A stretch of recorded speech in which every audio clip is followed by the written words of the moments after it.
Okay, we are live with my good buddy Max Bregman, officially the youngest entrepreneur on the School of Fish podcast. Welcome to the show. Thank you, Jonathan. Love to be here. And who knew from the original introduction that someone made between us that we would have had a chance to sit and hang at a real estate tech conference in Vegas, followed by some time in New York, and now on this interview today. But Max, for those that don't know you, of which is most of my audience, tell me a little bit about your background and what brought you to the point you're at today. Yeah. So I've been interested in business for basically my whole life. Got into stocks at a young age, placed first in Arizona, fourth in the nation for some stock analysis in high school. I thought that was awesome, but wanted to start building something. So I got into buying and reselling clothes and Supreme and Yeezy's, a bunch of streetwear type merchandise. Ended up taking over an extra room that we have downstairs in my house to basically just bring stuff in and out of school, or yeah, in and out of the room all the time, buying stuff in school, whether I was going to the bathroom or if my teachers knew about it, doing it in class. So that was fun for a while. Um, and then I was planning to go East Coast for school, ended up going to Arizona State University with the way my scholarships worked out. I'm actually getting cash back each semester that I'm in school, so that worked out quite well. And ASU is also quite connected in the business space. Um, but I started working on a project. It was for some lab inventory management solution with one of my friends.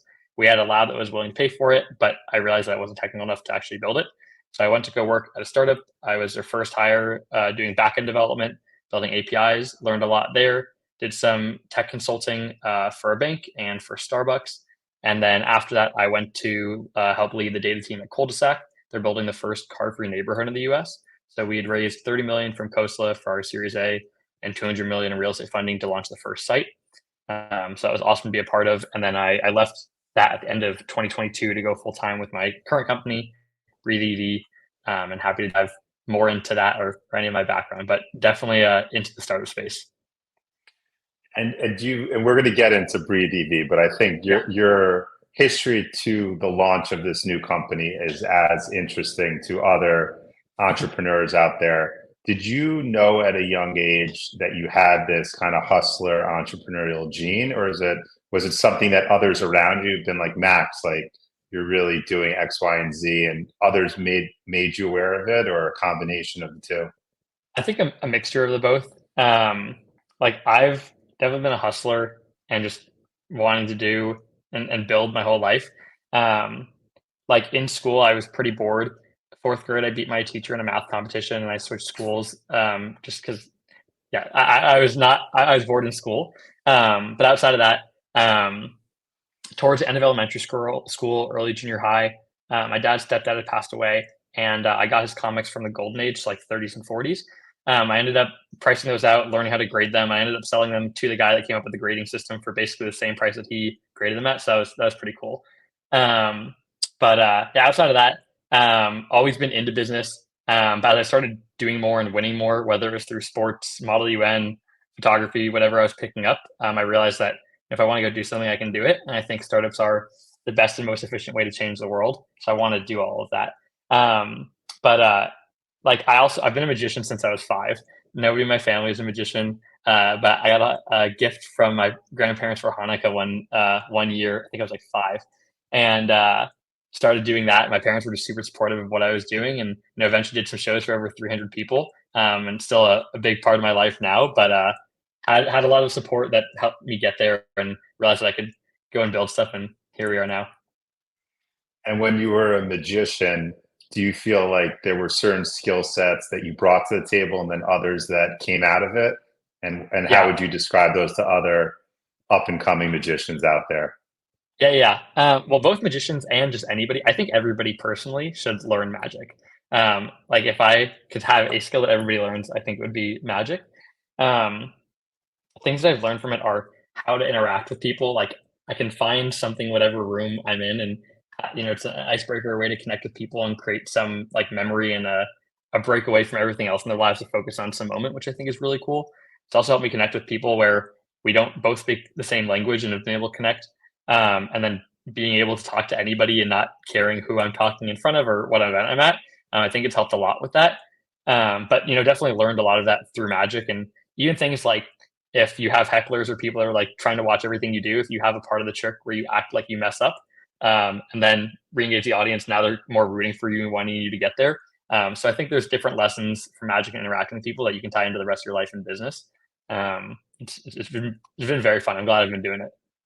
Right. I think reading the room is a skill that people may have innately, but also develop over time. Yeah. And as a magician, you obviously have to read the room because what one set of tricks that may work with younger people versus older people versus people that speak English, et cetera. So that's probably something, just as you explain it, that would translate well into the business world, Yep. as well as just presenting, right? Because you're in front of people and you have like a physical presentation mixed with the words you choose.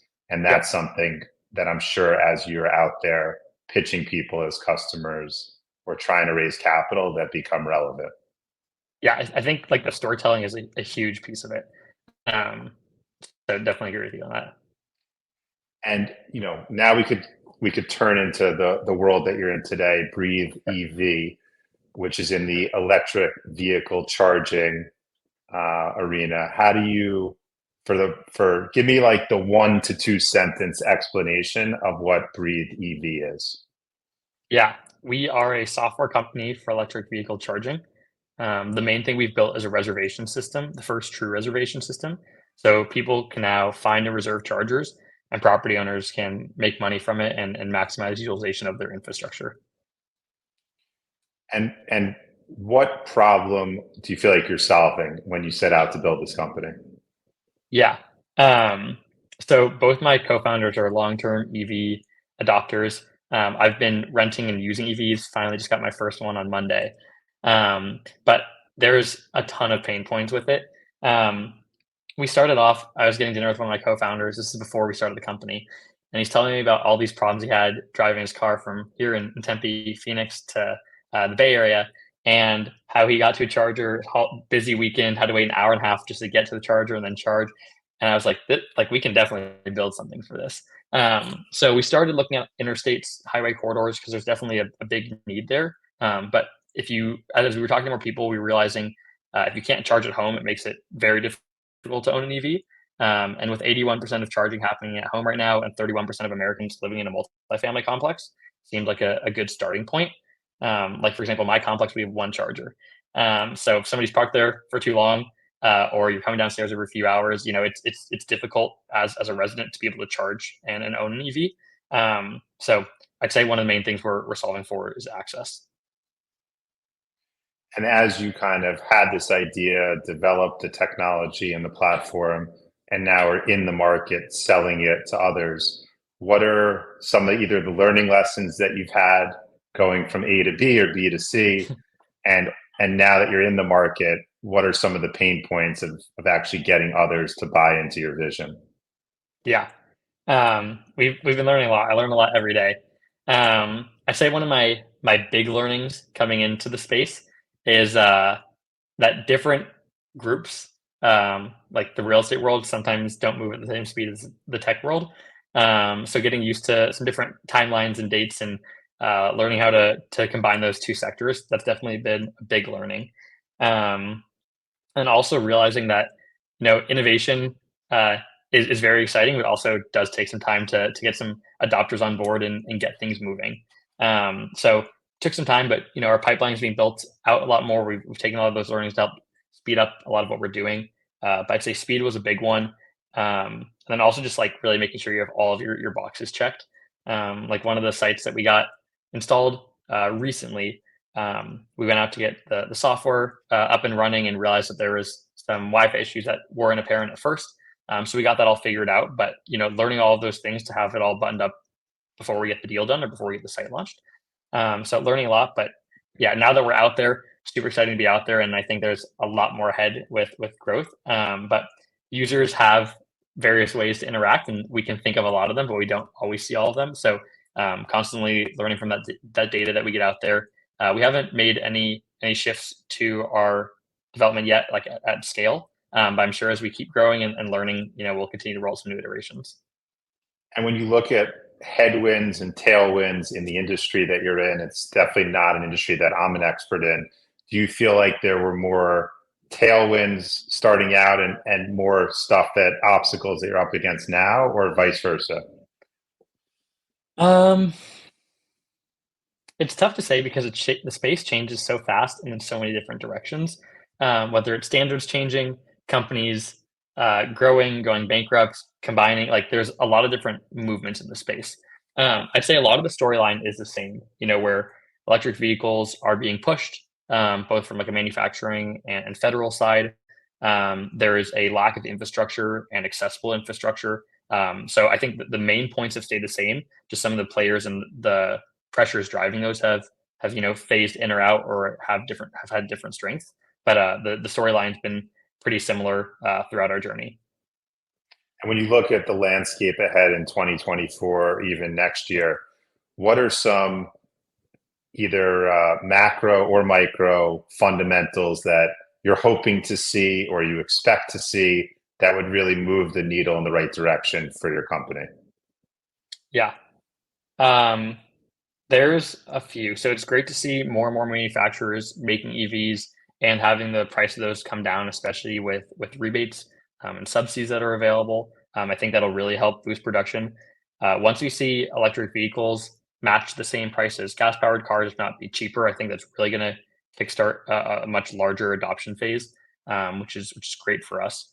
Outside of that, I'm not entirely sure with some of the foreign vehicles being imported here, but there are very cheap foreign electric vehicles in different parts of the world, and depending on what plays out with that, that could have a pretty big stand. And also, as we see some of the federal funding that's been set aside for charging, but hasn't necessarily been deployed in every state yet, um, specifically for the new electric vehicle infrastructure bill, that'll help with getting more sites up and running and people having visibility into where they can charge and how they can charge. And then we'll help bridge a lot of that together. But I think being able to see chargers around you and having that money flowing into it is a big thing from the consumer side, just to even being more maybe more moved to looking at an EV. And then once you drive an EV, I think that's a really big thing. Um, most of the people I've talked to that are more hesitant with EVs haven't been in one, and then once they take one for a drive, they see how cool they are. And I think that's a Let me big thing that'll stop you right continue to. there because Yeah, my lease was coming up. I actually just got a new car last week. nice, My congrats. 9-year-old was begging me to get a Tesla. I chose to not to push off another 2 or 3 years and get a Okay, traditional gas car. But one of the reasons I personally ended up not going with the electric car was more for the driving benefit was there, but I was yep, concerned with the passenger experience since it is gotcha. new. And Yep, in New York, where Uber's, every other car I've been getting had been a Tesla and an electric car. From a passenger experience, I felt like the driver wasn't really ready to deliver a good driving experience. And that yep, kind of concerned me as a parent that I didn't want to, my kids don't get sick in the car. I was nervous that if we got the Tesla, every long car ride, they'd be complaining. And not only was I a bad driver to begin with, but now I'm an even worse driver because of my inability to drive an electric car. Any thoughts on that? It's yeah. my I own mean, point. no, I hear you. It takes a little bit of getting used to with the. I mean, you can still use both pedals, but more of that one pedal drive with the regenerative braking. But I personally love it. Like I just got the Ioniq 6 on Monday, and you can drive more like the gas powered car with no regenerative braking or full regenerative braking, and I prefer that now. So I think it takes some time and getting used to, and then as a driver, you'll figure out when to use it, how hard to use it, because yeah, in the beginning sometimes it is a bit more like a roller coaster or a ride in the back. Actually, not that bad, but I get what you're saying. Yeah. But also, we're seeing a lot more EVs think about that user experience. Like I was just at an EV car show on Saturday, and some of the new EVs have like 37, maybe it's 37-inch, I don't know, but like big TVs in the back for users, or they're looking at designs where the chairs can all face each other, and it's like more like a lounge that you can sit in. So I'm excited to see what the space continues to turn into. And as you're out there trying to develop this product and do all the things that are required to build a company, knowing that you started this business while you were also a student at Arizona State, what are some words of wisdom to other college students out there that want to start their own business? How do you balance a school life, mixed with an entrepreneurial life? Yeah. I'll start by saying I don't love the word balance. I think it's a trade-off of sacrifices, because if you're like, in my head, balancing 2 things like, "Oh, I'm doing both of these good, but maybe not, like, great," and really focusing on them, and I think it's a trade-off of what that looks like. But being in school, I think most people take a pretty traditional route with that, and I'd encourage students to talk to their professors and faculty or the president of the university, deans, whoever you can get in touch with, to try to create some kind of system that matches more of what you're doing. Like, I'm lucky to have worked with faculty and professors to get credit for my startup, and get some funding, be flown out to different places for pitches. But they've been super, like, ASU as a whole has been very supportive. It just took a lot of effort to get that started on my end, and I'm trying to help automate that for some other people with a new course that I had submitted recently, for founder credits. But that's one, like, try to make school work more for you rather than the other way. Being a student founder, and just a student as in general, like, people love helping students. So, like, reach out to everybody and anybody, if they can be helpful. Obviously, if you have some connect to them, great. But if not, like, I started a club where we bring in funded founders and investors, because I wanted to open up opportunities for other people, but also, like, meet some more people, through my network. We do fireside chats, and it's been a great way. I've brought one of the first investors in Robinhood, Liquid Death, and Manscaped. I brought in Michael Jordan's agent. Like, it's been awesome to be able to do all of that. And that was just by creating a club and asking.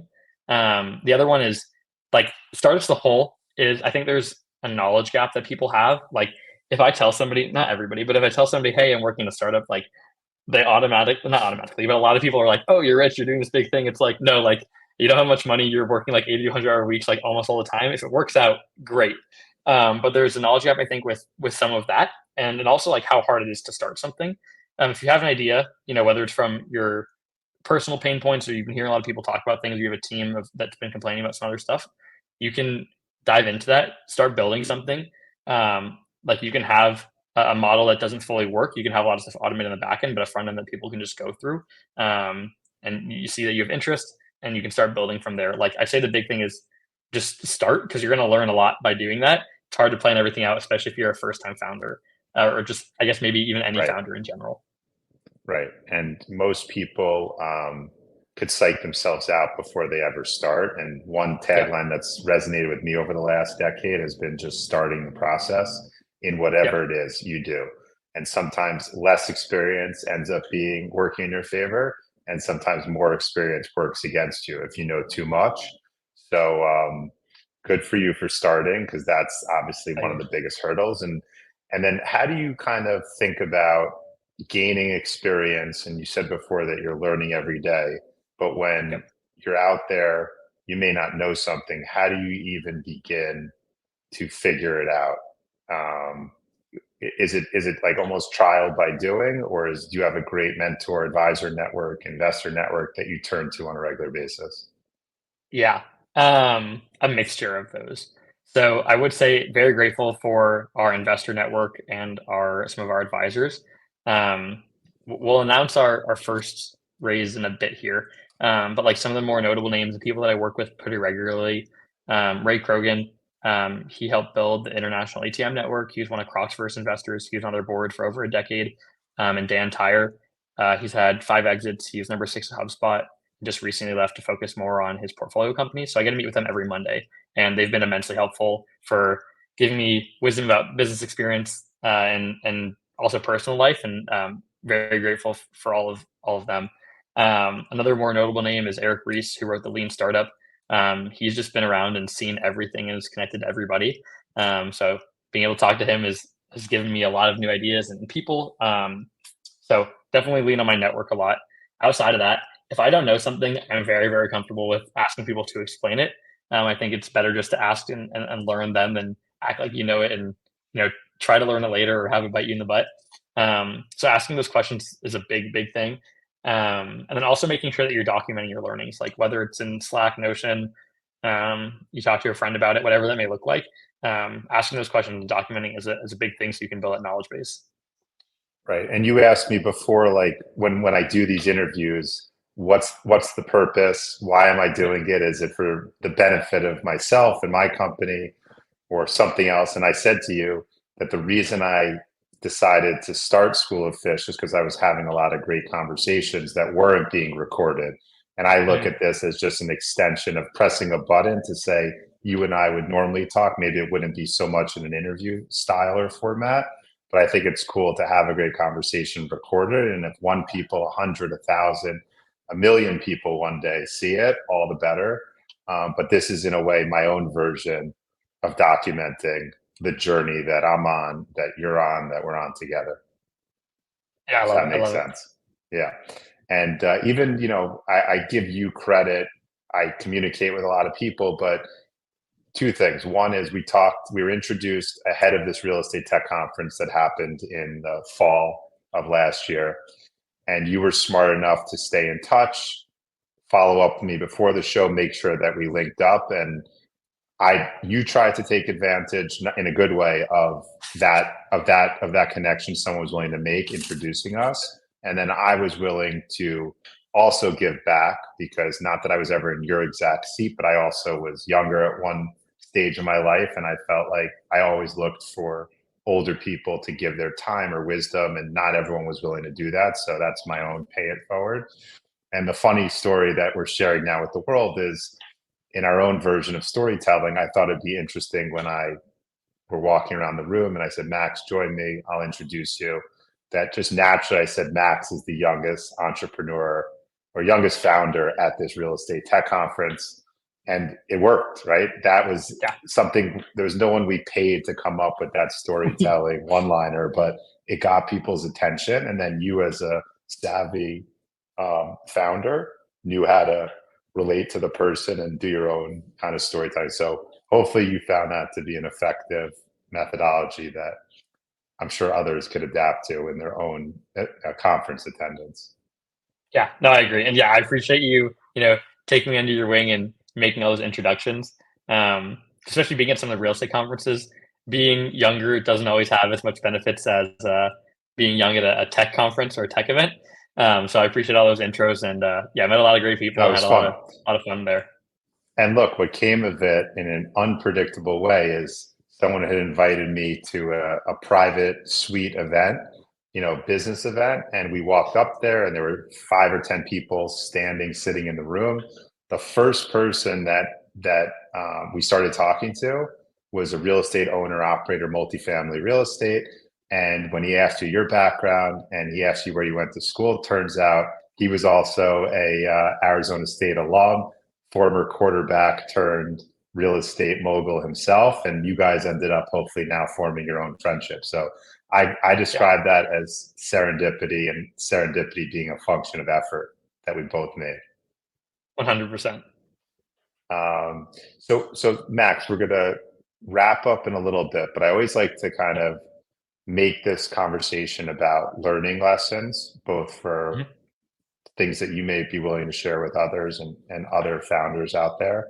Is there anything in these last 1 or 2 years at the helm of this company that you feel like are true learning lessons as a founder that you think are worth sharing with others? Yeah. I'd say the first one is how important people are. Like I had always, heard growing up, uh, it's not what you know, it's who you know.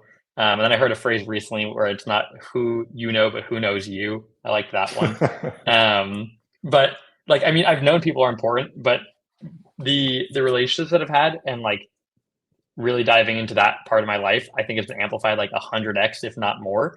Whether it's personal learnings, business learnings, fundraising, figuring something out with a utility company, a customer, like people are a part of everything.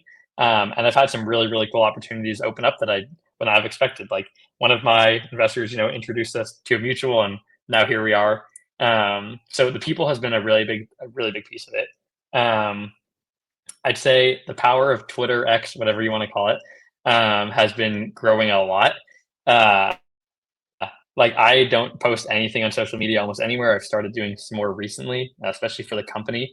But like I've been able to DM a bunch of people on Twitter. X, yeah, let's go with Twitter, and get some really cool invites or meet investors. Like when I was in New York last week, or when we were there, I met up with a few different investors. Got invited to 1 or 2 invite only events, like all just from seeing people tweet something, DM them, and obviously, you got to make it interesting for them to respond. But that's been a big one.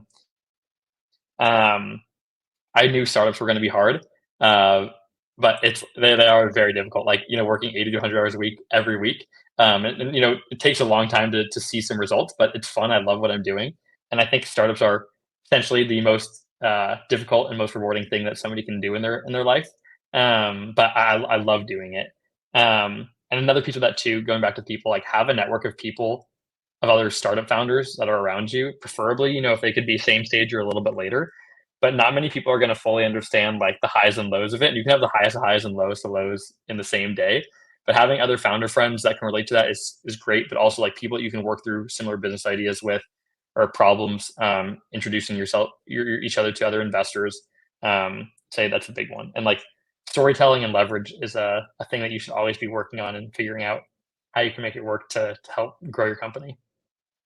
Great insights. Great insights. Okay, so kind of at the end of this conversation, I'd like to do something which I would describe more as a fun interaction.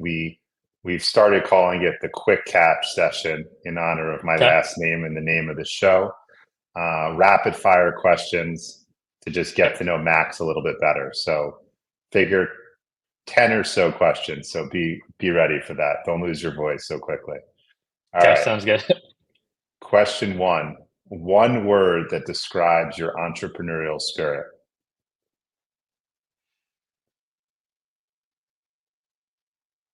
Relentless Relentless. Okay. or scrappy. Okay, two words. Relentless and scrappy. We'll give you those. Sneakers or dress shoes? Sneakers. Long hair or short hair? If you consider this long, we'll go long. I'd rather barber or salon? Barber shop or salon? Barber. The curls are tough. Most inspirational book?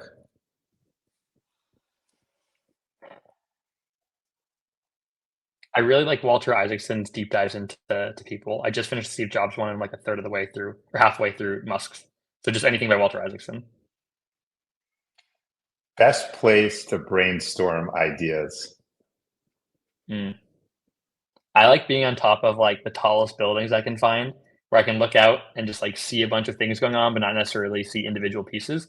Just see who I'm building for, who I can impact. I love that. Well, I think the tallest building they're building in the country is in Oklahoma City. So you may want to add that to the list if it's ever developed. I will. I Um, will. Favorite snack during a work break?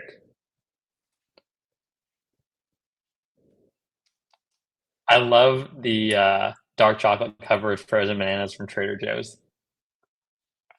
Well said. Podcasts or playlists? Playlist. I'm a DJ too, and I have music playing almost at all times of the day. All right. Since you said it before, favorite magician of all time? That's a tough one.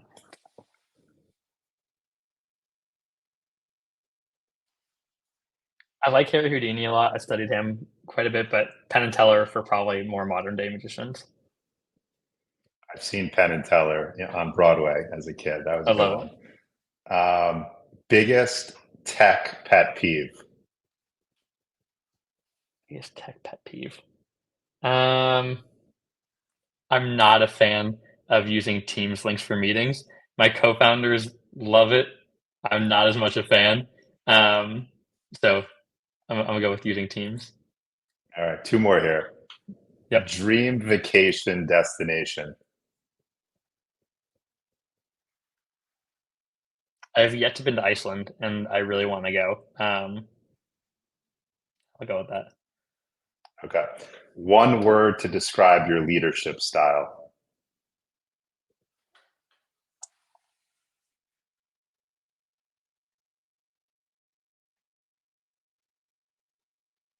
Agency or like providing agency. Like I like to let other people give them some direction, but let them lead. All right, Max, this is going to be a wrap. I'm glad and privileged to have been able to record your first video cast one-to-one session here. I look forward to seeing how your career and business evolve. You have me in New York as a friend or sounding board anytime, and hoping that this interview breaks all previous records, particularly with your ex linkage and stuff. Yes, thank you, thank you. Yeah, glad to be here. Looking forward to furthering our relationship, seeing you again in New York, and watching everything that you're doing continue to grow. All right, buddy. Thanks so much. You're welcome. Thank you. Bye. Bye. Stay there. Stay there. Let's hope that's saved. Hold on.